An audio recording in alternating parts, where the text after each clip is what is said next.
আমি বলে যে বাড়িটা আমরা তৈরি করেছি তার প্রত্যেকটা ইট সেই সকল পজিটিভ আর নেগেটিভ মানুষদের রিপ্রেজেন্ট করে যারা আমাদের জীবনে কোনো একটা লেসন হয়ে এসেছিল।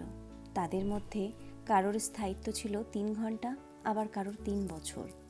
কারোর শেয়ার করা কোনো গান হয়তো এখনও তোমার প্লেলিস্টে রোজ বাজে। কেউ হয়তো তোমার থেকে শোনা কোনো জোকস এখনও অন্যদের শোনায়। হয়তো তোমার থেকে শেখা কোনো ওয়ার্ড বা ফ্রেজ সবসময় কারোর মুখের আগালে। কারোর দেওয়া পরামর্শে এখনও হয়তো তুমি ভীষণভাবে উৎসাহিত হও। আবার কেউ হয়তো তোমাকে শিখিয়ে গেছে কিভাবে ভালোবাসতে হয়। সর্বতোভাবে কারোর দেওয়া গুরুত্বে তুমি নিজেকে প্রাধান্য দিতে শিখেছ, আবার কারোর দেওয়া অবহেলায় তুমি উচ্চতা ছুঁয়েছ। এই মানুষগুলো আসলে আমাদের বাড়ির সেই ভিত, যার প্রত্যেকটা ইট ভীষণভাবে গুরুত্বপূর্ণ, কারণ আগামীতে তার উপর ভর করেই আরও কিছু মানুষের যোগফল আমাদেরকে একটা মজবুত প্রাসাদ বানাবে।